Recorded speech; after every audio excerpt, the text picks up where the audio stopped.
नमस्कार, स्वागत है आपका हेलो किसान में। आपके साथ मैं हूं अंचल सिंह।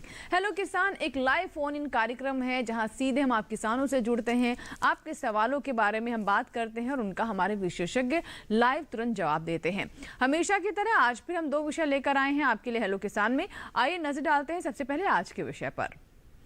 आज का विषय है पहला मौसमी फूलों की खेती और दूसरा विषय है मिट्टी की उर्वरता कैसे बढ़ाएं। जी हाँ, दोनों ही महत्वपूर्ण विषय हैं। मिट्टी की उर्वरता कैसे बढ़ाएं ये हमारे सभी किसान जानना चाहते हैं, क्योंकि अच्छी मिट्टी होगी तभी अच्छी फसल उन्हें प्राप्त होगी। और साथ ही फूलों की खेती कैसे आप कर सकते हैं, मौसमी फूल कौन कौन से हैं। तो चलिए सबसे पहले आइए बात करते हैं हमारे टोल फ्री नंबर के बारे में, जिसके माध्यम से आप हमें संपर्क कर सकते हैं। हमारे 2 टोल फ्री नंबर है जिनसे आप हमें संपर्क कर सकते हैं। आप देख सकते हैं 1800-113060। दूसरा नंबर है 1800-113061। टोल फ्री यानी इन पर आपका कोई शुल्क नहीं लगेगा। तो अगले 1 घंटे तक हम आपके साथ हैं। आपके सवालों के लिए आप हमें कॉल करें, अपने प्रश्न हम तक पहुंचाएं। आपकी भागीदारी से ही ये हमारा कार्यक्रम है।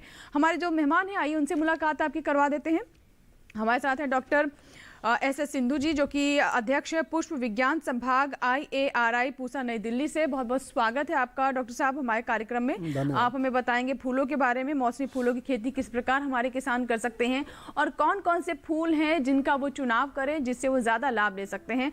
और हमारे दूसरे मेहमान है डॉक्टर मनोज कुमार सिंह, जो कि वैज्ञानिक है मृदा विज्ञान कृषि विज्ञान केंद्र कौशाम्बी उत्तर प्रदेश से। आपका भी बहुत बहुत स्वागत है डॉक्टर मनोज कार्यक्रम में। आप हमें बताएंगे मिट्टी की उर्वरता किस तरीके से बढ़ाई जा सकती है, कैसे अच्छी उपजाऊ मिट्टी हमारे किसान प्राप्त कर सकते हैं, इसके लिए कौन कौन से महत्वपूर्ण बातें हैं जिसका ध्यान रखना उनके लिए ज़रूरी है। तो चलिए कार्यक्रम की शुरुआत हो चुकी है और दोनों ही विषयों के बारे में हमने आपको बता दिया, दोनों मेहमानों से आपकी मुलाकात करवा दी है। बस अब इंतज़ार है हमें कि आप हमें कॉल करें और अपने प्रश्न हम तक पहुँचाएँ। सबसे पहले डॉक्टर साहब आपसे जानना चाहूँगी कि जो हम बात करें मौसमी फूलों की खेती के बारे में, हम जानते हैं कि आज के दौर में हमारे किसान नकदी फसलों की तरफ काफ़ी रुझान रख रहे हैं। वो चाहते हैं कि कुछ पारंपरिक फसलों के अलावा भी ऐसी फसलें लें जिन्हें उन्हें ज़्यादा लाभ हो। तो ऐसे में फूलों की खेती किस तरीके से उनके लिए लाभकारी हो सकती है? देखिए कि फूलों की खेती है जो एक बहुत ही एक व्यावसायिक दृष्टि है, बहुत ही महत्वपूर्ण है। और फूलों का हमारे देश में विकास में भी और आर्थिक विकास में भी बहुत ही अधिक महत्व है। और इसको नकदी फसलों के तौर पे देखा जाता है, क्योंकि फूलों से जो आमदनी होती है वो यदि हम अपनी खाद्यान्न फसलों से उनकी तुलना करें तो प्रति वर्ग मीटर उनसे जो आमदनी है वो ज़्यादा मिलती है जी। तो यदि हम देखें कि हम 1 एकड़ में यदि गेहूं लगाते हैं और उसी 1 एकड़ में हम गुलाब की खेती करते हैं या ग्रीन हाउस में कोई भी अन्य फूल कट फ्लावर के तौर में पैदा करते हैं तो कहीं आपको लाखों की आमदनी होती है। बिल्कुल। तो आपने बताया कि किस तरीके से नकदी फसलों में है फूलों की खेती और फूलों की फसल हमारे किसान ले सकते हैं और अच्छा लाभ कमा सकते हैं, अपनी आय में वृद्धि कर सकते हैं। इससे जुड़ी और भी बातों पर हम चर्चा करेंगे और आपकी कॉल्स भी लेंगे, लेकिन उससे पहले आइए देखते हैं इससे जुड़ी हमारी ये रिपोर्ट।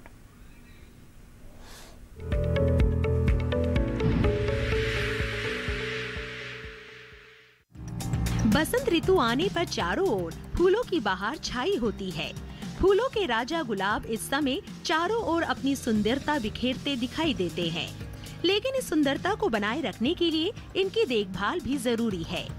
इस समय गुलाब की फसल में आवश्यकता अनुसार छटाई, निराई गुड़ाई और सिंचाई करना काफी जरूरी है।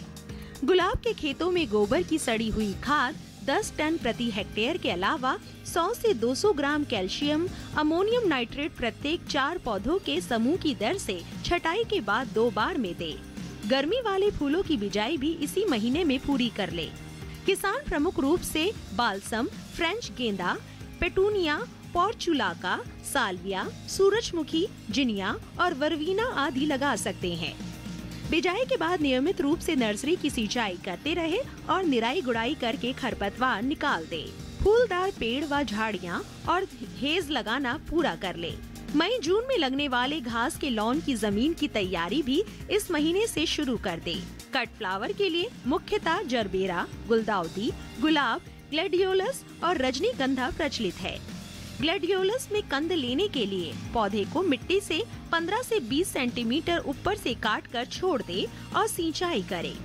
जब पत्तियां पीली पड़ने लगे तो सिंचाई बंद कर दे। ग्लैडियोलस में काला धब्बा रोग की रोकथाम के लिए 0.2% कैप्टॉन का घोल बनाकर छिड़काव करें। दवा का उपयोग कृषि विशेषज्ञों की सलाह से ही करें। रजनीगंधा के बल्बों की रुपाई तैयार की गई क्यारियों में 20 से 30 सेंटीमीटर की दूरी पर करें। फूलों की खेती में दिलचस्पी रखने वाले किसान इस महीने रजनीगंधा व गुलदाउदी की रुपाई करें। रुपाई करने के बाद बाग की हल्की सिंचाई करना ना भूलें।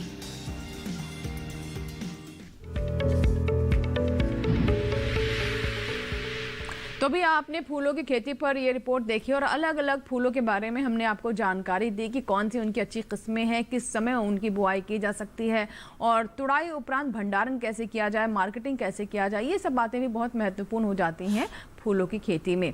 चलिए कार्यक्रम को आगे बढ़ाते हैं और अगर आपके भी कोई प्रश्न है हमारे आज के विषय से जुड़े हुए, यानी अगर आप मौसमी फूलों की खेती के बारे में कुछ जानना चाहते हैं तो भी आप हमें कॉल कर सकते हैं। और मिट्टी की उपजाऊ शक्ति को आप कैसे बढ़ाएं, हमारा आज का दूसरा विषय है। तो डॉक्टर मनोज कुमार जी से हम बात करते हैं जो कि हमारे साथ बने हुए हैं। मनोज जी, हम जानते हैं कि मिट्टी बहुत ही महत्वपूर्ण कड़ी है। अगर आप अच्छी फसल चाहते हैं तो बहुत ज़रूरी हो जाता है कि जो मिट्टी है, जो आपकी भूमि है, खेत है, वो उपजाऊ हो। उसके बाद ही आप किस तरीके के बीज लाएंगे, किस तरीके के जो खाद है उसका इस्तेमाल करेंगे, लेकिन मिट्टी को तैयार करना पहले बहुत ज़रूरी होता है। किस तरीके से हमारे किसानों को आप समझाएंगे, इस पर कैसे वो फोकस कर सकते हैं और कौन सी खास बातें इससे जुड़ी हुई? देखिए किसान भाइयों, सबसे पहले तो हमको ये जानने की आवश्यकता है कि हम किसी भी खेती की परिकल्पना बिना मिट्टी के कर नहीं सकते हैं। और मिट्टी जब हमारा खेती का मुख्य आधार है तो उस पर हमको जरूर सोचने की आवश्यकता है।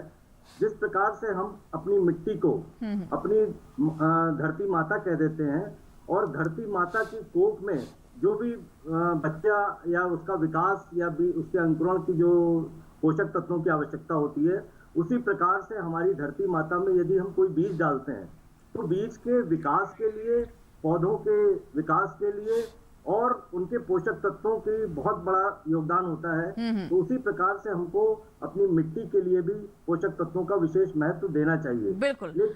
लेकिन आजकल हम लगातार अंधाधुन रासायनिक उर्वरकों के प्रयोग की दौड़ में शामिल हो गए हैं। उस अंधी दौड़ में शामिल होने से हमारी जो मिट्टी है, हमारी जो धरती माता है, वो धीरे धीरे या तो उनका जो उत्पादन क्षमता है वो स्थिर हो गई है या वो ऊसर बंजर की ओर अग्रसर हो गई है। जी बिल्कुल, तो ऊसर बंजर ना हो। और जैसा कि हमें डॉक्टर मनोज बता रहे हैं कि मिट्टी आधार है, भूमि आधार है, आप उसके बिना खेती की कल्पना नहीं कर सकते हैं। और जब तक आपकी मिट्टी उपजाऊ नहीं होगी तब तक आपको अच्छी फसल प्राप्त नहीं हो सकती है। या फिर इसे एक तरीके से कह दें कि एक बैंक की तरह है जिसमें आपने एक फिक्स डिपॉजिट किया है और आप उसको लगातार निकालते जाएंगे तो एक समय में तो खत्म हो जाएगा। ऐसा नहीं करना है, आपको मिट्टी की उपजाऊ शक्ति को बनाए रखना है, उसे भी रिचार्ज करना है। किस तरीके से आप कर सकते हैं ये आइए देखते हैं इस रिपोर्ट में।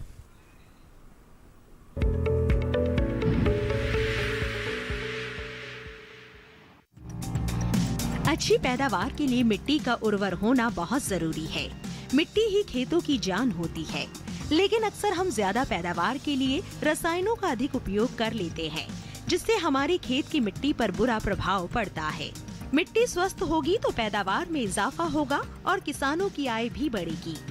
मिट्टी की सेहत बनाए रखने और उसकी उर्वरता को बढ़ाने के लिए कुछ खास बातों का ध्यान रखें। मिट्टी के स्वास्थ्य के लिए पोषक तत्व जरूरी होते हैं। पोषक तत्वों जैसे लौह, जिंक, कॉपर की उचित मात्रा के उपयोग से फसल को फायदा होता है। ये पोषक तत्व की अत्यधिक मात्रा में उपस्थित अन्य तत्व के अवशोषण को प्रभावित करते हैं। इसके अलावा किसान अपने खेत में दलहनी फसलों को भी उगाएं। खेत में गहरी जड़ों वाली फसल के बाद उथली जड़ों वाली फसल की खेती करना अच्छा रहता है। किसान खेत में अधिक पानी वाली फसल करने के बाद कम पानी वाली फसलों को लगाएं। खेत में लंबी अवधि की फसल की पैदावार लेने के बाद कम समय वाली फसल की खेती करें, जैसे गेहूं के बाद दलहनी फसलों की खेती करें। मिट्टी में उर्वरता शक्ति को बनाए रखने के लिए लंबी और जल्दी से बढ़ने वाली फसलों के बाद बौनी फसलों को लगाएं, क्योंकि गन्ने के बाद चारा फसलों को उगाने से मिट्टी की उर्वरता घटती है। इसलिए गन्ने के बाद दलहनी फसलों की खेती करें, इससे मिट्टी की उर्वरता शक्ति बढ़ती है।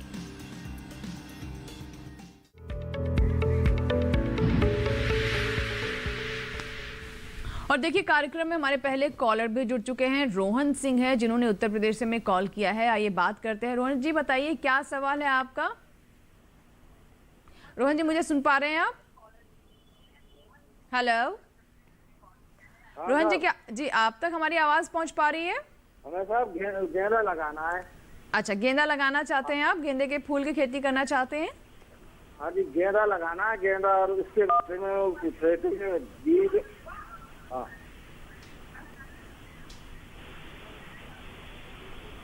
गेंदा का बीज और वो उन्नत किस्म अच्छी और टाइम और पौध करने का उसका वो तरीका।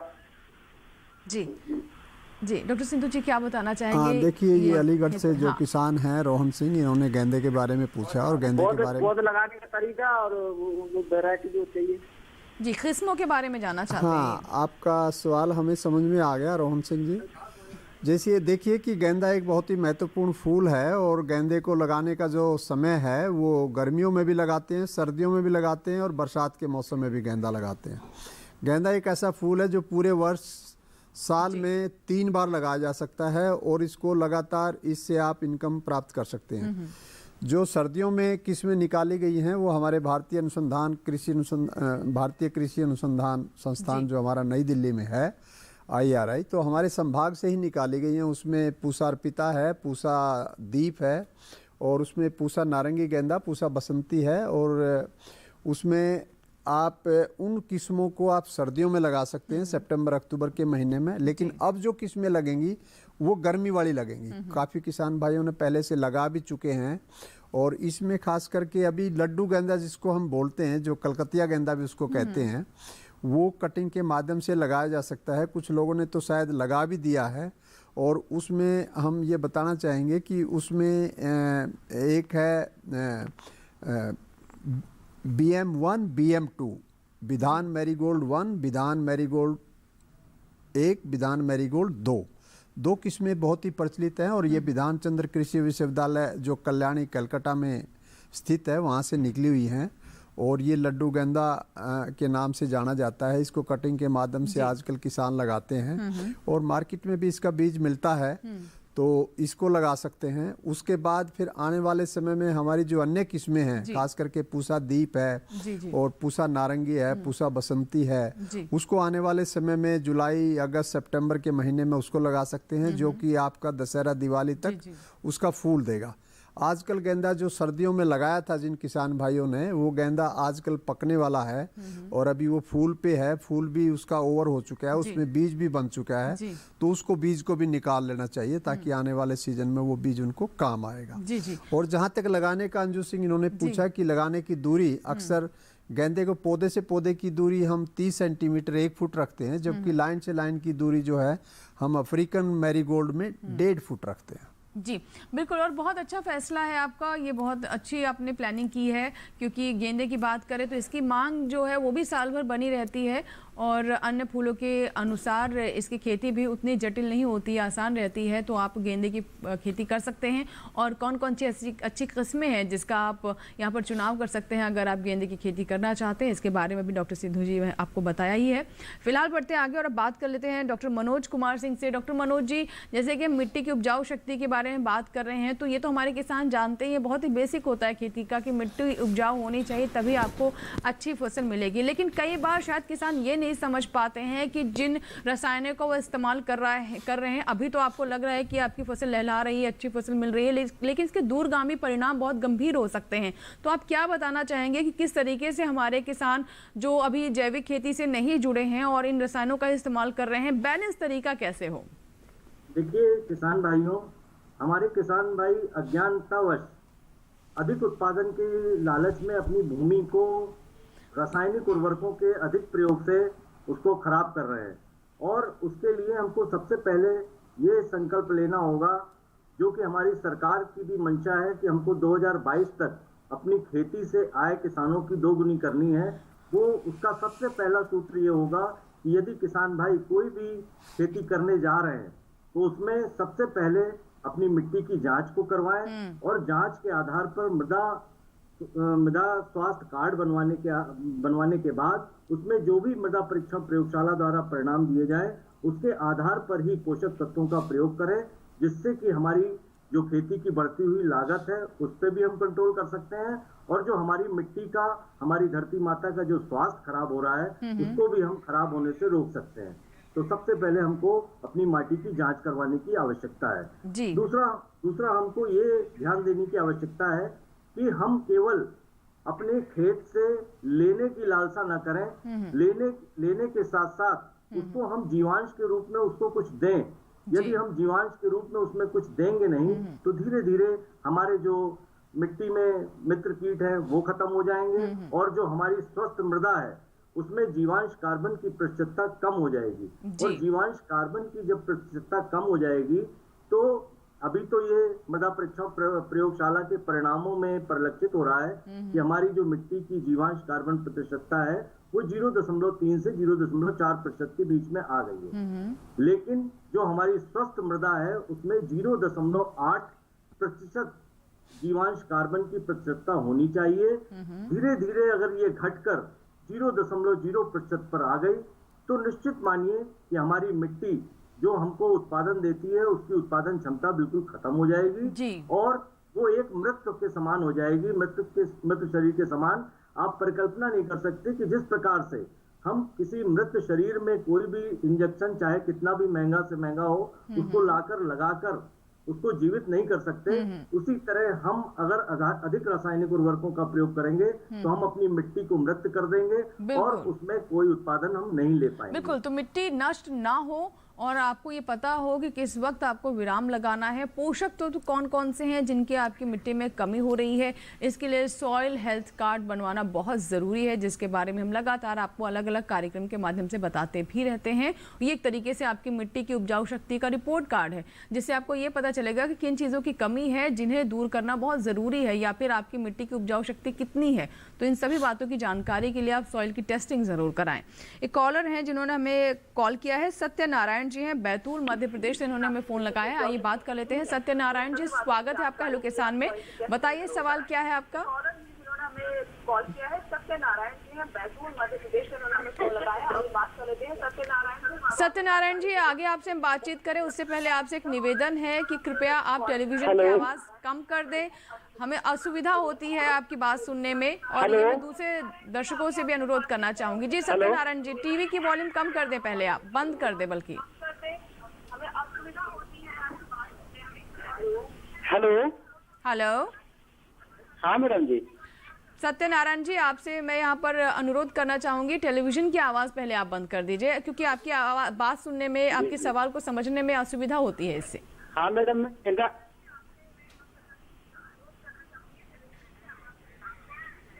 जी सवाल बताइए, क्या है आपका।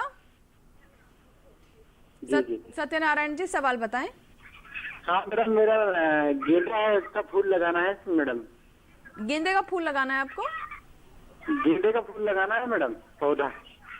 जी देखिए, गेंदे के बारे में अभी जो पहले एक हमारे किसान थे जुड़े हुए थे, उनको भी हमने बताया था कि गेंदे को आप शरदकालीन मौसम में भी लगा सकते हैं और अभी तो गर्मियों का मौसम शुरू होने जा रहा है तो अभी गेंदा आप लगा सकते हैं।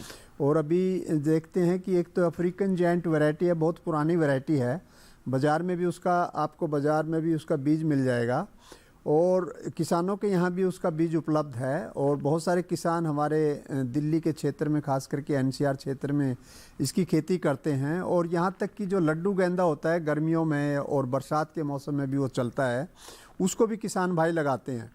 तो उसमें जो है कि आप BM1, विधान मैरीगोल्ड 1 और विधान मैरीगोल्ड 2, तो ये 2 किस्में हैं जो कल्याणी विश्वविद्यालय से निकली हुई हैं और ये गर्मियों के लिए काफ़ी उपयुक्त हैं। इसके साथ साथ कुछ हाइब्रिड भी वैरायटी अवेलेबल हैं, बहुत सारी कंपनी बनाती हैं और हाइब्रिड भी कुछ उपलब्ध है मार्केट में, वो भी लगाए जा सकते हैं। और जो सर्दी के मौसम में जो गेंदा लगाया जाता है या जो गेंदा अभी लगा हुआ था, अभी उसका बीज बनने का समय आ चुका है और बीज अभी परिपक्व स्टेज पे है, उसकी ऐसी स्थिति में उसका बीज भी सही समय पे निकाल लेना चाहिए। इसमें हमारी पूसा की जो किस्में हैं वो 4-5 वैरायटी हमारे यहाँ पे उपलब्ध हैं। हमारा जो सेल काउंटर है पूसा संस्थान में, उसका नंबर भी मैं यहाँ रिपीट करना चाहूँगा, 011-2584-2686 2584-2686। ये हमारा सेल काउंटर का नंबर है, जहाँ पे पूसा बीज विक्रय केंद्र के नाम से है। वहाँ पे भी फ़ोन करके आप डाक के माध्यम से भी मंगा सकते हैं या फिजिकली भी वहाँ से बीज कलेक्ट किया जा सकता है। और शरतकालीन मौसम में आप चाहें तो दोबारा इस नंबर को रिपीट कर दें। मैं नंबर दोहरा देती हूँ, ये नंबर है 011, क्योंकि आप बाहर से अगर कॉल कर रहे हैं, दिल्ली से बाहर के लैंडलाइन का नंबर है ये 25842686। हाँ जी, 2686 जी 2686। फिर से रिपीट कर देती हूँ नंबर में, ये 25842686 ये नंबर है। इस पर आप जैसा कि हमें बताया कि फ़ोन कर सकते हैं और किस तरीके से आप मंगाना चाहते हैं बीज, वो आप उसके फ़ोन पर बातचीत करके आप समझ सकते हैं कि क्या बेहतर तरीका। हाँ, ये हमारा बीज विक्रय केंद्र है और इस पे गेंदा ही नहीं अंजू सिंह, इसमें सभी बीजों के बारे में जानकारी ले सकते हैं, चाहे वो धान का हो, गेहूँ का हो, तिलहन का हो। लेकिन अगर आप बागवानी से जुड़े हुए जानकारी प्राप्त करना चाहते हैं, बीज लेना चाहते हैं, तो भी ये नंबर आपके लिए है। बहरहाल इसी के साथ ही वक्त है हमारे लिए एक छोटे से ब्रेक का। ब्रेक के बाद भी हेलो किसान जारी रहेगा, कहीं मत जाएगा, आपकी कॉल्स का में इंतजार है। छोटा सा ब्रेक।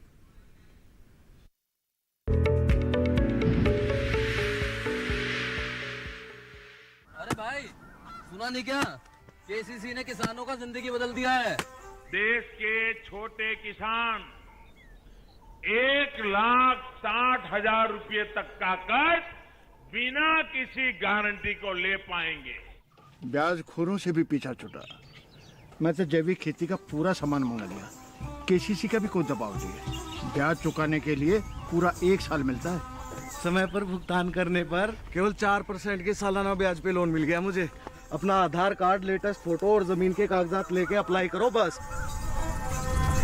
और नामांकन भरने के लिए जेब भी ढीली नहीं करनी पड़ी।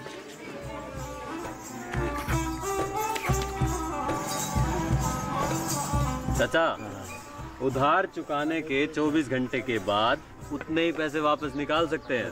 केसीसी ने किसानों की जिंदगी वाकई बदल दी है। तो आप भी किसान क्रेडिट कार्ड अपनाएं और सहजता से ऋण पाएं।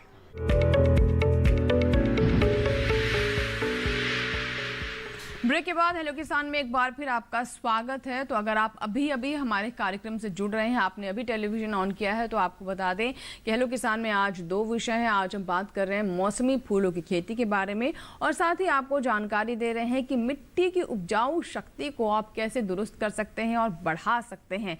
इस पर हम बात कर रहे हैं। हमारे साथ 2 मेहमान लगातार स्टूडियो में बने हुए हैं। आपकी कॉल्स का हमें इंतजार है। नंबर हम टेलीविजन स्क्रीन पर फ्लैश कर रहे हैं, जहाँ से टोल फ्री नंबर आप नोट कर सकते हैं और हमें फोन लगा सकते हैं। एक कॉलर जुड़ चुके हैं इस बीच, आइए बात कर लेते हैं। Hello hello. हाँ जी नमस्कार जी, बताइए क्या सवाल है।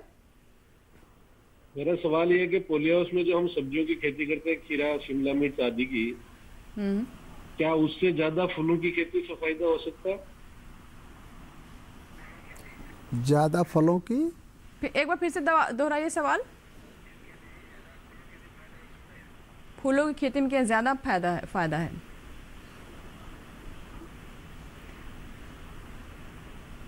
जैसा मैं सुन पाया अंजू सिंह, इन्होंने ये पूछा। आप दोबारा दोहराएंगे मिथुलाल जी अपना सवाल? पोली हाउस में जो सब्जियों की खेती करते हैं, खीरा या शिमला मिर्च आदि की, हाँ जी, मेरा सवाल ये है कि हम पोली हाउस में शिमला मिर्च, खीरा आदि की खेती करते हैं, तो 2000 वर्ग मीटर में जैसे 4 लाख से लगा करके 7 लाख तक की पैदावार लेते हैं, तो क्या इससे ज्यादा फूलों से हम इनकम ले सकते हैं? जी, देखिए मतलब सवाल बड़ा गंभीर है और मैं इसमें ये बताना चाहूँगा कि जो विविधीकरण की, जो हमारी बागवानी में विविधीकरण का जो एक व्यवसाय है और विविधीकरण करना भी चाहिए और मैं यहाँ तक भी कहना चाहूँगा कि ग्रीन हाउस में कुछ लोग सिर्फ शिमला मिर्च के ऊपर ही निर्भर रहते हैं, ऐसा नहीं जी। हमें बागवानी के अंदर भी कभी शिमला मिर्च लगाना चाहिए, कभी उसमें आप गुलदावदी का फूल भी लगा सकते हैं, कभी लिलियम की फसल भी लगा सकते हैं। तो क्रॉप रोटेशन के हिसाब से यदि करेंगे तो एक जो बाजार की जोखिम है उससे कहीं हमें प्रोटेक्शन मिलेगी, वहाँ पे हमें थोड़ा सा कवर होगा। सवाल जो है मुझे समझ आ रहा है वो यही कि ये शायद सब्जियों की खेती ये तुलना करना चाह रहे हैं कि क्या फूलों से अधिक आमदनी है या सब्जी से। तो इनके सवाल का सीधा साधा जवाब मैं देना चाहता हूँ, तो वो ये है कि फूलों में अधिक आमदनी मिलती है, सब्जियों में कम मिलती है। और खास करके शिमला मिर्च या इन्होंने बताया खीरा है, टमाटर है, उसके मुकाबले यदि हम गुलाब लगाते हैं, लिलियम लगाते हैं, गुलदावदी लगाते हैं, तो उससे जो आमदनी होगी और जो आपका टमाटर से या आपकी शिमला मिर्च से जो आमदनी होगी वो डेफिनेटली फूलों से अधिक होगी। फूलों में ज़्यादा मिलेगा। यदि हम लगभग लिलियम की ही बात करें तो एक 1000 स्क्वायर मीटर का ग्रीन हाउस है, उससे कम से कम 4 से 5 लाख का फूल बेच देते हैं। जी जी बिल्कुल। तो अगर आप सब्जी और फूल के दोनों की बात कर रहे हैं और दोनों के बीच में अगर आप तुलना कर रहे हैं कि किसमें ज़्यादा लाभ है, तो सिंधु जी ने साफ साफ बता दिया है कि अगर आप फूलों की कुछ किस्मों के बारे में बताएं, कौन कौन से फूल हैं जिनकी मांग ज़्यादा रहती है और जिनके दाम बाज़ार में बेहतर मिलते हैं, तो आप उनका चुनाव कर सकते हैं और उसी के अनुसार अपने आगे की जो भी आपकी योजना है उसको आप सोच सकते हैं उस पर और उस पर अमल कर सकते हैं। एक कॉलर है मनोज सिंह है जिन्होंने कॉल किया है, आइए बात करते हैं। हेलो मनोज जी, आप मुझे सुन पा रहे हैं? चलिए शायद हमारा संपर्क नहीं हो पा रहा है। मनोज जी, अगर आप टेलीविजन से भी हमें सुन रहे हैं तो आप फिर से फ़ोन लगाएं, जैसे ही आपका कॉल लगेगा ज़रूर आपके प्रश्न को हम शामिल करेंगे कार्यक्रम में। चलिए बात कर लेते हैं हमारे दूसरे मेहमान डॉक्टर मनोज कुमार सिंह जी, जो कि लगातार बने हुए हैं और हम मिट्टी की उपजाऊ शक्ति के बारे में बात कर रहे हैं कि कैसे इसे बरकरार रखा जा सकता है और बढ़ाया भी जाए। मनोज जी, जैसा कि आपने बताया कि ये जानना किसानों के लिए बहुत ज़रूरी होता है कि उनकी मिट्टी की दरअसल स्थिति है कैसी। कई बार जानकारी के अभाव में वो इस दिशा में सोच नहीं पाते हैं और ऐसे में सॉइल टेस्टिंग बहुत महत्वपूर्ण रहता है। आगे और कौन कौन सी खास बातों का उन्हें ध्यान रखना चाहिए, जीवांश भी बरकरार रहे और रोटेशन, क्रॉप रोटेशन का कैसे इस्तेमाल कर सकते हैं इसके लिए? जी अंजू जी, देखिए एक तो हमारे किसान भाइयों को चाहिए कि जो भी गोबर की खाद उनके पास है वो अपने खेत में वो खूब डालें, क्योंकि गोबर की खाद का विकल्प कोई आज तक मिला नहीं है। जो हमारे पूर्वज खेती करते थे वो गोबर की खाद से करते थे और वो पूर्णतः जैविक उत्पाद होते थे और गोबर की खाद में जो हमारे 17 पोषक तत्व हैं सब कुछ न कुछ मात्रा में भरपूर पाए जाते हैं। तो गोबर की खाद का प्रयोग जितना ज्यादा से ज्यादा वो अपने खेतों में कर सकते हैं उसको करें। दूसरा, जो धान की और हमारे धान का जो कटाई के बाद जो हमारा पैरा बचता है उसको वो जलाएं नहीं और उसको जोत कर कल्टीवेटर की सहायता से जोत दें और जोतने के बाद अपने खेत में पानी भरकर सड़ाएं, क्योंकि अगर उसको हम सड़ाते हैं तो हमारी मिट्टी में जो जीवांश कार्बन है या जीवांश पदार्थ है वो ज्यादा से ज्यादा बढ़ेगा और जीवांश जितना ज्यादा से ज्यादा बढ़ेगा उतना हमारे पौधों का विकास अच्छा होगा और उतनी हमारी मिट्टी स्वस्थ होगी।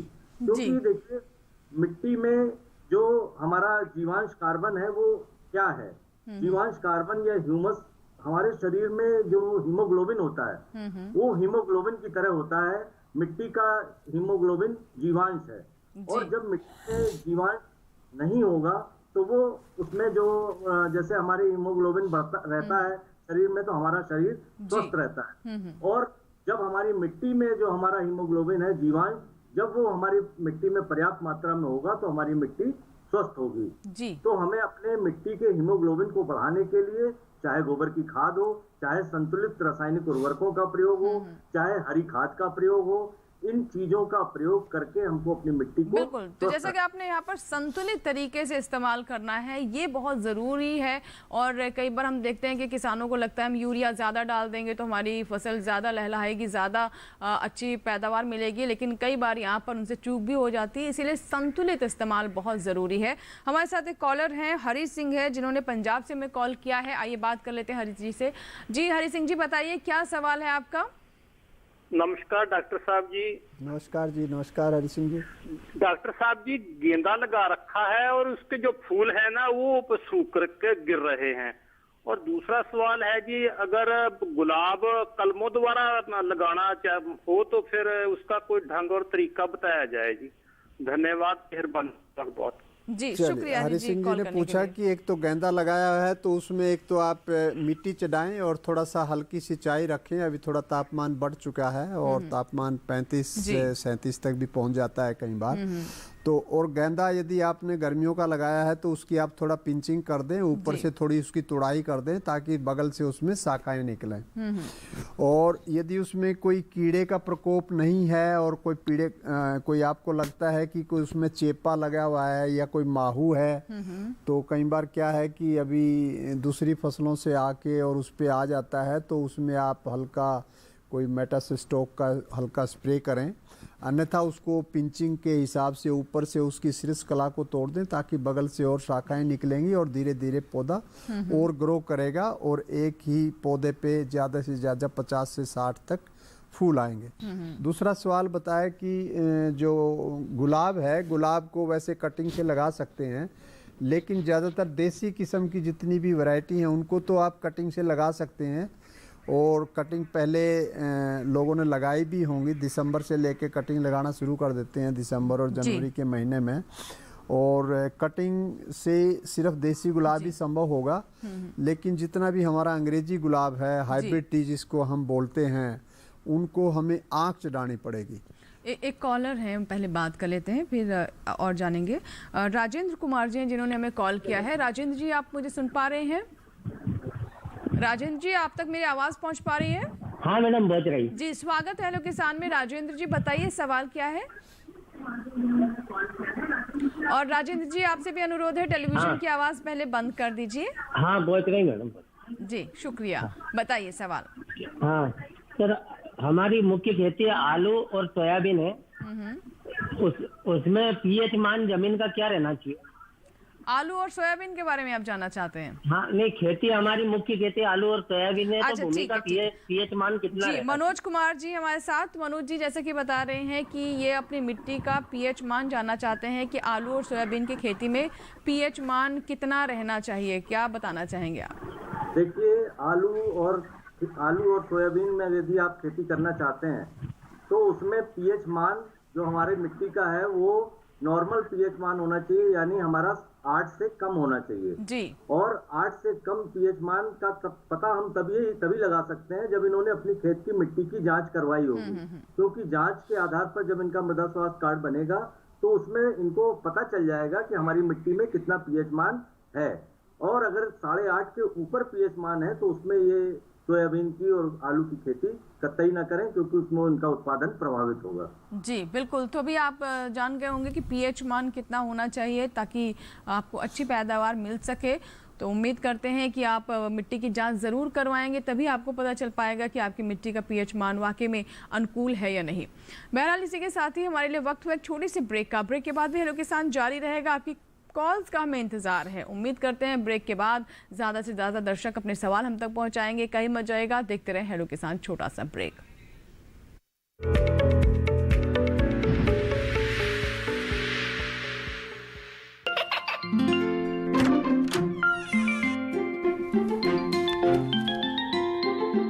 ये क्या हो रहा है? काशवी, इतने कम मार्क्स? काशू बेटा पढ़ा करो, पढ़ोगी नहीं तो आगे कैसे बढ़ोगी? मम्मा मैं भी तो आपसे यही कहना चाहती हूँ, पढ़ा करो। आप पढ़ोगे नहीं तो आगे कैसे बढ़ोगे? मतलब? वो देखो, सिर्फ बैक पर छपा ऑर्गेनिक नहीं, ऑर्गेनिक का निशान पहचानिए। पीजीएस ऑर्गेनिक का ये लोगो उन किसानों की पहचान है जो आज भी परंपरागत विधि से रसायन मुक्त खेती कर आपके लिए शुद्ध फसल उपजा रहे हैं। अब समझे मम्मा, अगर मैं प्योर ऑर्गेनिक फूड नहीं खाऊंगी तो अच्छे मार्क्स कहाँ से लाऊंगी? अच्छा बच्चों, जैविक खेती की इस मुहिम को आगे बढ़ाइए, शुद्ध ऑर्गेनिक अपनाइए।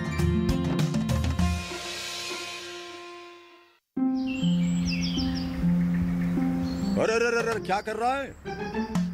इधर इधर इधर, हम बोल रहे हैं तेरे बीजू का। पुतला बोल रहा है? हाँ, पक्षियों से तो हम खेत को बचा लेते हैं, पर इन घातक रसायनों से कैसे बचाएं? मतलब? देख बेटा, तू जो ये अंधाधुंध रसायन मिलाता है ना, मिट्टी की सेहत बिगड़ने लगी है, और जब माटी ही कमजोर पड़ जाएगी तो उपज कैसे सेहतमंद होगी?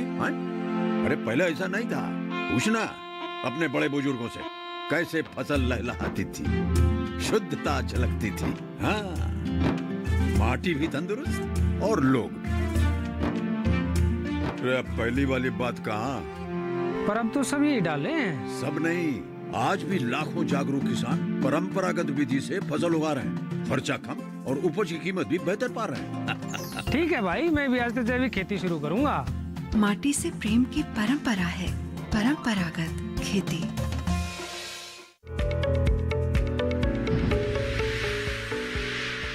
ब्रेक के बाद हेलो किसान में एक बार फिर आपका स्वागत है। विषय एक बार फिर से आपको बता दें, आज हम बता रहे हैं मौसमी फूलों की खेती आप कैसे करें और साथ ही कैसे बढ़ाएं मिट्टी की उपजाऊ शक्ति।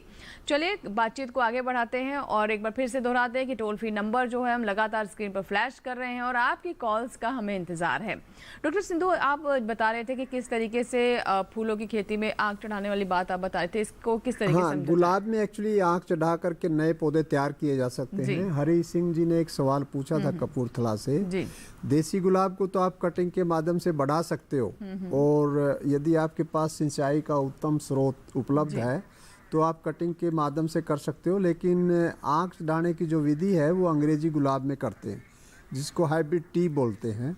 और जितनी भी हमारी अंग्रेजी प्रजातियां हैं उनमें अक्सर जनवरी, फरवरी और मार्च के महीने में आग चढ़ाई जाती हैं। अभी आग चढ़ाने का समय वैसे लगभग खत्म हो चुका है यदि हम उत्तरी भारत की बात करें। जी। तो सर्दियों के मौसम में अक्सर आग चढ़ा करके नए पौधे तैयार किए जाते हैं। ठीक है, एक कॉलर हैं जगत प्रकाश हैं जिन्होंने हमें अलीगढ़ से कॉल किया है। आइए बात कर लेते हैं जगत जी से। हेलो जगत प्रकाश जी, मुझे सुन पा रहे हैं आप? जी नमस्कार, बताइए सवाल क्या है?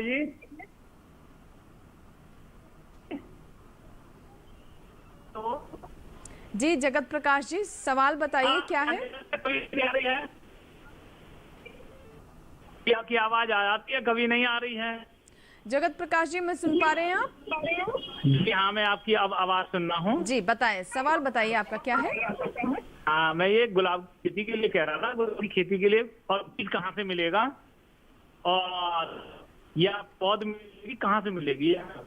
आप अलीगढ़ उत्तर प्रदेश से बात कर रहे हैं। गुलाब पर ही हम बात भी कर रहे थे। अलीगढ़ के पास तो बहुत ही नज़दीक कन्नौज है। कन्नौज में आप संपर्क स्थापित करें, और कन्नौज में एक संस्थान भी है FFDC के नाम से, फ्लेवर एंड फ्रेगनेंस डेवलपमेंट के नाम से। वहाँ पे एक संस्थान है जो तेल निकालने का भी काम करती है ये संस्थान जी। और वहाँ पे काफ़ी जो तेल निकालने वाली प्रजातियाँ हैं गुलाब की वो लगाई जाती हैं। तो वहाँ पे ये विस्तृत जानकारी हासिल कर लें और वहाँ से पौधे भी इनको उपलब्ध हो जाएंगे। तो कन्नौज अलीगढ़ के बिल्कुल नज़दीक है और वो तो खुशबू के लिए जाना भी जाता है कन्नौज का इलाका। जी बिल्कुल। तो हम गुलाब पर बात कर रहे थे, हमारी बात पूरी नहीं हो पा रही थी, बीच में कॉल आ रही थी। तो हम चाहेंगे कि जो आप गुलाब के बारे में जानकारी देते थे उसको थोड़ा और विस्तार से बता दें। हाँ, गुलाब के बारे में देखिए, गुलाब को वैसे तो हम अपने ग्रीन हाउस में भी लगाते हैं, जिसको कि कट फ्लावर के रूप में लोग उसको उगा करके और उससे अपना काफ़ी अच्छा व्यवसाय निभाते हैं लोग। लेकिन इसके साथ साथ गुलाब का जो दूसरा यूज़ है उसका हम प्रयोग करते हैं, खास करके अपने ग्रीन हाउस में लगाते हैं, अपने गार्डन में लगाते हैं, घरों में लगाते हैं, दफ्तर में लगाते हैं। और बहुत सारे उद्यान हैं गुलाब के, यहाँ तक कि मुगल गार्डन में भी गुलाब का एक उद्यान है। चाणक्यपुरी में हमारा एक इंडो अफ्रीकन उद्यान है, यहीं पे दिल्ली में। शिमला में एक उद्यान है, ऊटी में बहुत बड़ा गुलाब के ऊपर एक उद्यान है। तो इस प्रकार से बेंगलोर में बहुत बड़ा एक गुलाब का उद्यान है। गुलाब के जितने भी प्रेमी हैं, हैदराबाद में एक बहुत बड़ा गुलाब का उद्यान बना हुआ है, अभी हाल ही में डेवलप हुआ है। हमारे पूसा संस्थान में गुलाब का बहुत बड़ा उद्यान है। तो गुलाब के जो प्रेमी हैं वो इस प्रकार के जितने भी गुलाब से जुड़े हुए उद्यान हैं वहाँ पे संपर्क स्थापित कर सकते हैं। और पूसा संस्थान में भी हम नवंबर के महीने में काफ़ी गुलाब के पौधे बना करके जनता को देते हैं, बेचते हैं वहाँ पे। फूलों की प्रदर्शनी तो पूसा की फूलों की प्रदर्शनी भी लगती है। इस बार कोविड काल में नहीं हो पाई थी, बट हर साल हम फूलों की प्रदर्शनी करते हैं। और गुलाब का ऑल इंडिया रोज़ शो जिसके नाम से है भोपाल में भी होता है ये, और बहुत अलग अलग स्थानों पे इस तरह की प्रदर्शनियां होती रहती हैं। ऊटी में भी होता है, ऊटी में बहुत बड़ा प्रदर्शनी लगती है गुलाब की। एक कॉलर है, बात कर लेते हैं जी। हमारे साथ फोन लाइन पर जुड़ चुके हैं घनश्याम जी हैं जिन्होंने कॉल किया है। घनश्याम जी बताइए सवाल क्या है? जी घनश्याम चौधरी जी बताइए, क्या आप मुझे सुन पा रहे हैं?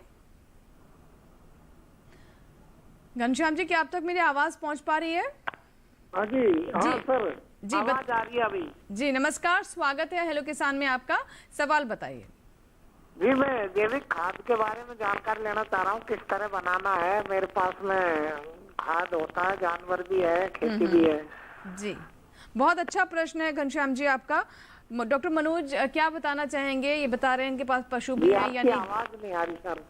आप टेलीविजन की आवाज अब कर सकते हैं और जवाब सुन सकते हैं। जी श्याम जी आपका बहुत बढ़िया प्रश्न है, और ये जो समय चल रहा है उसमें जैविक खेती का जो भी उत्पाद है उसके प्रयोग से हमारा शरीर स्वस्थ रहा और उसकी जो रोग प्रतिरोधक क्षमता है वो भी बढ़ी। तो जैविक खेती को अगर आप बढ़ाना चाहते हैं और आपके पास जानवर पर्याप्त मात्रा में है तो आप वर्मी कंपोस्ट बनाकर, आप नेडेप कंपोस्ट बनाकर इन खादों का प्रयोग करके अपनी जो खेती है उसको जैविक कर सकते हैं। और जैसा कि आप जानते भी हैं कि जैविक खेती के द्वारा जो भी उत्पाद हैं उनमें पोषक तत्वों की प्रचुर मात्रा पाई जाती है, और किसी भी मनुष्य को शरीर को स्वस्थ रखने के लिए पोषक तत्वों की आवश्यकता होती है, और खेती में भी हमको 17 पोषक तत्वों की आवश्यकता होती है। तो आप रासायनिक उर्वरकों का प्रयोग कम करें, और इसके साथ साथ वर्मी कंपोस्ट में आप जैसा कि जानते हैं वर्मी मतलब वर्म, केचुआ, और केचुआ हमारा जो मिट्टी का मित्र कीट है उसको हमने धीरे धीरे अपनी जमीन से गायब कर दिया है, जाने या अनजाने में। क्योंकि जब हम रासायनिक खादों का या कृषि रक्षा रसायनों का अधिकाधिक प्रयोग करते हैं तो जो हमारा मित्र कीट है केचुआ वो धीरे धीरे हमारी मिट्टी में से विलुप्त होता चला जा रहा है। और जो केचुआ हमारी मिट्टी को खाकर हमारी मिट्टी को पोला बनाता था, हमारी मिट्टी की जल धारण क्षमता को बढ़ाता था, उसको हमने धीरे धीरे गायब कर दिया है। तो जब आपके पास गोबर की पर्याप्त खाद है तो एक तो खाद का प्रयोग आप गोबर का अपने खेतों में अवश्य रूप से करें, लेकिन उसमें ध्यान दें कि उसको सड़ाने के बाद ही सड़ी कंपोस्ट का प्रयोग करें। कच्ची गोबर की खाद का बिल्कुल प्रयोग न करें, क्योंकि आपकी मिट्टी में दीमक की संभावना बढ़ जाएगी। दूसरा, केचुआ की खाद बनाइए, वर्मी कंपोस्ट का गड्ढा तैयार कर लीजिए। कृषि विभाग द्वारा इसमें अनुदान दिया जाता है वर्मी कंपोस्ट पिट बनाने के लिए, उस अनुदान का आप लाभ लीजिए, और पूरी आपकी जो वर्मी कंपोस्ट से आपकी 90 दिन में तैयार जो खाद होती है वो बिल्कुल चाय की पत्ती की तरह आपकी सुनहरी खाद होती है, उसको आप प्रयोग करेंगे तो निश्चित रूप से आप जैविक खेती को बढ़ावा देने में सहायक होंगे। जी बिल्कुल घनश्याम जी, बहुत अच्छा प्रश्न है आपका। और जैसा कि हमें मनोज जी बता रहे हैं कि अच्छी सड़ी हुई जो गोबर की खाद है उसका इस्तेमाल करें, कच्ची खाद का इस्तेमाल ना करें। अगर गोबर अच्छे से सड़ा ना हो तो उसका इस्तेमाल ना करें, क्योंकि इसका विपरीत असर आपकी फसल पर पड़ सकता है और दीमक जैसी समस्या भी घेर सकती है। इसके बारे में मनोज जी ने भी बताया। तो किस तरीके से आप गोबर की खाद तैयार कर सकते हैं, केचुआ खाद कैसे बना सकते हैं और उसका उचित इस्तेमाल आप खेती किसानी में कर सकते हैं। इसी के साथ ही हमारे लिए वक्त हुआ एक और छोटी सी ब्रेक का। ब्रेक के बाद भी हेलो किसान जारी रहेगा, आप बने रहे हमारे साथ, कहीं मत जाएगा। छोटा सा ब्रेक।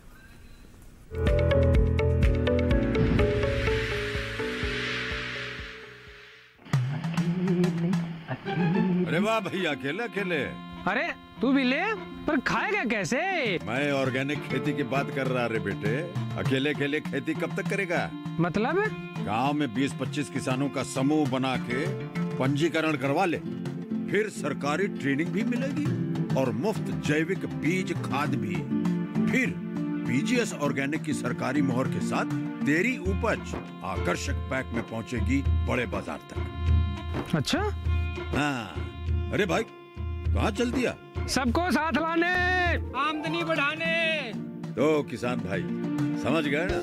साथ मिलकर ऑर्गेनिक खेती कीजिए, अपनी परंपरा को आगे बढ़ाइए, ज्यादा मुनाफा कमाइए। माटी से प्रेम की परंपरा है परंपरागत खेती।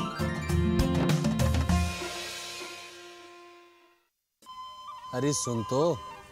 मुझे क्या सुनाना चाहते हो? जो सुनाओ मेरी सौतन को। किसको? अरे वही तुम्हारा मोबाइल फोन जिससे सुबह शाम दिन रात चिपके रहते थे और कहते थे किसान कॉल सेंटर से बातें हो रही हैं। अच्छा ये बात है। हाँ क्यों, क्या हुआ, अब बात नहीं होती क्या? अब तो झट से बात हो जाती है। ऐसा क्या? हाँ, अब तो ज्यादा लाइनें और खास तकनीक के कारण खेती के माहिरों से तुरंत बात हो जाती है। और अगर कभी लाइन व्यस्त हो तो अपनी समस्या फोन पर रिकॉर्ड करा दो, वहाँ से फोन आ जाता है और समस्या की हल का मैसेज भी आ जाता है। ये देखो आ गया। अरे वाह, इसका मतलब इंतजार की घड़ी अब खत्म। हाँ। तभी मैं सोचूं कि आजकल मुझ पर इतना प्यार क्यों आ रहा है।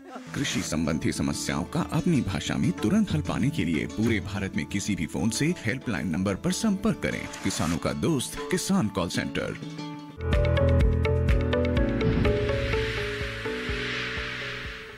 ब्रेक के बाद हेलो किसान में एक बार फिर आपका स्वागत है। आज हम बात कर रहे हैं मौसमी फूलों की खेती के बारे में और साथ ही बता रहे हैं कि कैसे आप अपनी मिट्टी की उपजाऊ शक्ति को बढ़ा सकते हैं। आइए कॉलर हैं, उनसे हम बात कर लेते हैं। हमारे साथ ओम प्रकाश जी जुड़ चुके हैं फोन लाइन पर। आइए नजर डालते हैं उनके सवाल पर। बताइए क्या सवाल है आपका ओम प्रकाश जी, क्या सवाल क्या आप जानना चाहते हैं? ओम प्रकाश जी मुझे सुन पा रहे हैं आप? हेलो जी ओम प्रकाश जी, क्या आप तक मेरी आवाज पहुंच पा रही है? मतलब हाँ, गेंदा फूल और ये गुलाब फूल यहाँ बहुत आसानी से हो जाता है, मगर इसको बेचे कहाँ? बिल्कुल, और हम इस सवाल पर आने वाले थे। सिंधु जी, ये सवाल हमारे कई जो दर्शक हैं जो यहाँ असम में तिनसुकिया में बहुत आसानी से हो जाता है, मगर इसको बेचे बाजार यानी मार्केटिंग किस तरीके से किया जाए, और मार्केटिंग अभी बाजार से जुड़ी हुई जो बातें हैं, मसलन किस तरीके की पैकेजिंग हो, बाजार कहाँ तलाशें, इनके बारे में आप क्या बताना चाहेंगे? देखिए यदि हम बाज़ार की बात करें तो ये तिनसुकिया आसाम से है ओम प्रकाश जी जो बात कर रहे हैं अभी। तो जो हमारे मुख्य बाज़ार हैं वो तो देखिए दिल्ली, बेंगलोर, कलकत्ता, बम्बे, ये 4 मुख्य बाज़ार हैं और इन चारों बाज़ारों में दिल्ली सबसे बड़ा बाज़ार है। और यदि हम बात करें हमारे पास कुछ लोकल बाज़ार भी उपलब्ध हैं। अब यदि आसाम की ही बात करें तो गुवाहाटी में बहुत बड़ा बाज़ार है इसका। तिनसुकिया में भी छोटे फ्लोरिस्ट हैं, वहाँ भी फूलों की मांग रहती है। और जहाँ पे मंदिर, मस्जिद, गुरुद्वारे, सोशल वेलफेयर के जितने भी कार्यक्रम होते हैं वहाँ पे भी फूलों की काफ़ी खपत है। इसके साथ साथ जहाँ पे टूरिस्ट प्लेस है, होटल हैं, आपके कॉरपोरेट हाउसेज हैं, हाउस हैं, घर हैं, दफ्तर हैं, वहाँ पे भी छोटी छोटी मांग रहती है। तो यदि इनका उत्पादन है एक नियमित छोटे लेवल पे तो ये लोकल मार्केट में बाज़ार को वहीं पे तलाशें और वहीं पे बेचें। और यदि इनका ज़्यादा बड़ा उत्पादन है तो फिर ये फ्लाइट के माध्यम से, रेलवे के माध्यम से बड़े बाज़ारों तक ले जाना पड़ेगा। इनका सवाल यही है कि बाजार तक पहुंचे किस तरीके से, मतलब कोई नंबर या जहां पर वो संपर्क कर सकें, या फिर क्या समूह बनाएं, कैसे इन जैसे आपने बताया बड़े शहरों में काफी मांग रहती है, पहुंच कैसे बनेगी? कुछ लोग तो ऐसे हैं कि अपनी कोऑपरेटिव बनाकर कोऑपरेटिव के माध्यम से बड़े बाज़ारों तक पहुँचते हैं और उसकी एक प्रॉपर पैकिंग करते हैं, गत्ते में पैकिंग करते हैं, बंडल बनाते हैं और भिन्न भिन्न प्रकार के जो पैकिंग के मेथड हैं वो अपनाते हैं और बड़े बाजार तक पहुंच करके अपनी मांग बनाते हैं। लेकिन इनके लिए आसाम से सबसे जो नज़दीक बाजार होगा वो होगा हावड़ा का, हावड़ा कलकत्ता में। तो वहाँ पे जो फूलों का बहुत बड़ा बाजार है और वो वहाँ से नज़दीक भी है, फ्लाइट से भी कनेक्टेड है, रेलवे के माध्यम से। आप यकीन नहीं करेंगे कि रातों रात चल के हिमाचल से, पालमपुर से या कुल्लू मनाली से फूल चढ़ के दिल्ली की मंडी में पहुंचता है। और यहाँ तक कि आप वेस्टर्न राजस्थान से फूल चल के बम्बे की मंडी में पहुंचता है। इसी तरह से पूरा नॉर्थ ईस्ट का जो फूल है और वो पहुंचता है हावड़ा मार्केट में, वहाँ पे बिकता है। जो लोकल मार्केट है वो तो एक लिमिटेड क्वांटिटी ही उसको कंज्यूम कर पाते हैं। वहाँ पे जितने भी उसके कंज्यूमर होंगे वो छोटे होंगे और वहाँ पे कम ही फूल का कंजप्शन हो पाएगा। लेकिन अधिकतर जो बाजार है इनके लिए सबसे उत्तम बाजार है हावड़ा का बाजार। तो वहाँ पे पहुँचाएं, या तो वहाँ के जितने भी आड़ती हैं उनसे अपना एक स्थापित करें कॉन्टैक्ट, वहाँ पे रेगुलर सप्लाई दें, या एक कोऑपरेटिव का समूह बनाएं, बहुत सारे 11 किसान मिलके मिलके, 25 किसान मिलके, 30 किसान मिलके, 50 किसान मिलके एक अपना समूह बनाएं और वो फ्लाइट के माध्यम से या हवाई जहाज से, रेल से, बस से, इवन की बसों से भी फूल जाता है। और जो बहुत नज़दीक के बाज़ार होते हैं वो अपने साधन से भी बाज़ार तक भेजते हैं और वहाँ पे इस तरह से वहाँ पे आड़ती होते हैं और वो उसका मूल्य देते हैं और उनका फिर अपने आप उनका एक टाई अप रहता है बाज़ार में। जी मनोज जी से हम बात कर लेते हैं। मिट्टी की उपजाऊ शक्ति के बारे में लगातार वो जानकारी दे रहे हैं, कैसे इसको बनाए रखें और इसमें वृद्धि किस तरीके से करें। मनोज जी, जैसे मैंने कार्यक्रम की शुरुआत में कहा था कि मिट्टी भी अपने आप में ऐसी एक रिसोर्स है हमारे लिए जिसको समय समय पर आपको रिचार्ज भी करना होगा। ऐसा नहीं कि आप फसल लेते जाएं और उसके जो पोषक तत्व हैं उनका इस्तेमाल करते रहें, लेकिन जब देने की बारी आए तो किसान समझ नहीं पाते हैं कि किस तरीके से अपनी मिट्टी की जो उपजाऊ शक्ति है उसको रिचार्ज किया जाए। तो इसके बारे में क्या बताना चाहेंगे? जी अंजू जी, बहुत बढ़िया प्रश्न है, क्योंकि मिट्टी की जो रिचार्ज की बात है वो हम खरीफ और रबी में जो हम फसल ले रहे हैं, लेकिन उसके अलावा जायद में यदि हम हरी खाद को अपनी खेती में समावेश करते हैं तो हरी खाद का मिट्टी की उर्वरा शक्ति को बढ़ाने में बहुत बड़ा योगदान है और वो एक अमृत के समान हमारी मिट्टी में काम करता है। तो जायद में हमको हरी खाद का समावेश अपनी खेती में अवश्य करना होगा। अगर हम उर्द मूंग लेते हैं अपने खेतों में तो उर्द मूंग की जितनी फलियों की तुड़ाई हमको करनी है वो तुड़ाई हम कर लें और करने के बाद उसको पाटा लगाकर अपने खेत में गिरा दें और गिराने के बाद कल्टीवेटर की सहायता से उसको अपने खेत में जोत दें और जोतने के बाद पानी भरकर हम उसको सड़ा दें, क्योंकि दलहनी फसलों का हमारी मिट्टी की उर्वरा शक्ति को बढ़ाने में बहुत बड़ा योगदान है। नाइट्रोजन फिक्सेशन के जरिए यदि आप दलहन का पौधा उखाड़ के देखें तो उसकी जो गांठें होती हैं उसमें नाइट्रोजन पाया जाता है, उसमें बैक्टीरिया होते हैं जो वायुमंडल से सीधे नाइट्रोजन एकत्रित करते हैं और हमारी मिट्टी को स्वस्थ बनाने में बहुत बड़ा उनका योगदान रहता है। तो दलहनी फसलों में उर्द मूंग लोबिया बो रहे हैं तो उसको बोएं और जितनी तुड़ाई करनी है तुड़ाई करने के बाद उसको पाटा लगाकर गिरा के सड़ा दें। दूसरा, यदि उर्द मूंग लोबिया नहीं ले रहे हैं तो एक ढैंचा होता है, ढैंचा की फसल को यदि हम अपने खेत में जायद में समावेश कर लेते हैं तो ढैंचे की बुआई यदि किसान भाई 15 से 20 मई के बीच में उसको कर देते हैं और करने के बाद उसको 30 से 35 दिन अपनी फसल में अपने खेत में खड़ा रखें और खड़ा रखने के बाद उसको पाटा लगा के गिरा के उसको कल्टीवेटर की सहायता से जोत के उसमें पानी भरकर सड़ा दें तो वो ढैंचा जो है हमारी मिट्टी में अच्छी तरीके से मिल जाएगा और वो हरी खाद देगा। और जब हरी खाद हमारी मिट्टी में मिलेगी तो हमारे खेत में जीवांश पदार्थ बढ़ेगा और जब जीवांश पदार्थ बढ़ेगा तो हमारी मिट्टी रिचार्ज हो जाएगी। बिल्कुल। तो ये उपाय है।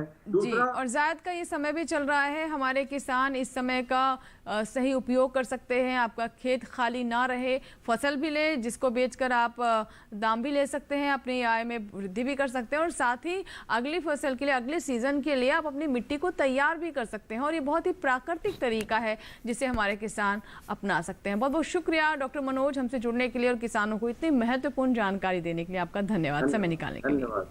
जी, अब मैं आपसे जानना चाहूँगी डॉक्टर सिंधु, जैसे कि कार्यक्रम के हम अंतिम पड़ाव में है तो मैं चाहूँगी कि हमारे किसानों को ये बताएं कई बार वो किस तरह के फूलों का चुनाव करें जिससे उन्हें लाभ हो सकता है। इसमें उन्हें बहुत समस्या आती है, समझ नहीं पाते हैं, क्या बताना चाहेंगे?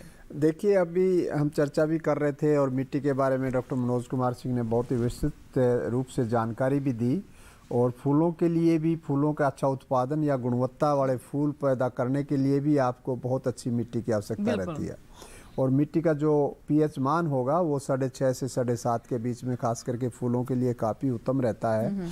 और उसका जो ईसी है, ईसी भी उसका आप यदि 1 से नीचे है तो बहुत अच्छा होगा और उसमें जीवांश की जो परसेंटेज है, प्रतिशत है, वो भी 1 के आसपास होना चाहिए।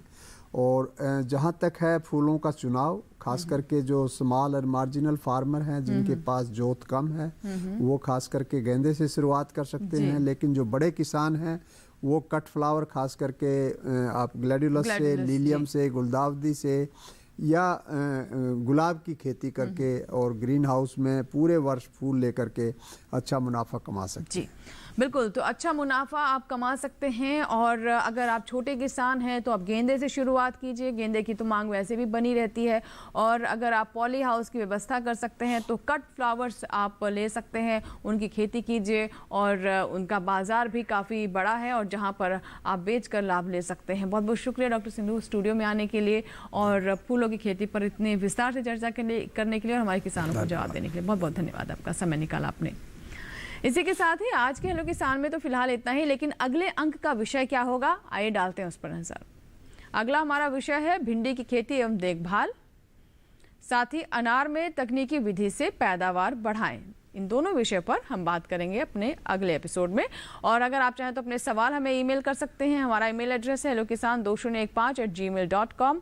चाहें तो आप फेसबुक के माध्यम से भी हमें संपर्क कर सकते हैं। इसका तरीका भी बहुत आसान है। बहुत सारे किसान आज के समय में फेसबुक पर हैं। फेसबुक पर जाएं, हेलो किसान टाइप करें, सर्च बॉक्स में हमारा आईडी खुल जाएगा जिससे ऐड कर सकते हैं, फॉलो कर सकते हैं, अपने सवाल वॉल पर साझा कर सकते हैं। इससे भी आसान तरीका बता देते हैं। हमारा टोल फ्री नंबर है ये हेलो किसान कॉल सेंटर नंबर 1800-113060। सोमवार से शनिवार सुबह 6 से रात 10 बजे के दरमियान आप कॉल कर सकते हैं। अपने सवाल इस फ़ोन पर रिकॉर्ड करवाएं जिन्हें हम कार्यक्रम में शामिल करेंगे। इसी के साथ ही यहाँ लेते हैं आपसे इजाजत, लेकिन उम्मीद करते हैं कि आज के विषय से जुड़ी हुई जो जानकारियां हमने आप तक पहुंचाई हैं हमारे किसानों के लिए जरूर लाभकारी वो साबित होंगी। बने रहें आप दूरदर्शन किसान के साथ। नमस्कार।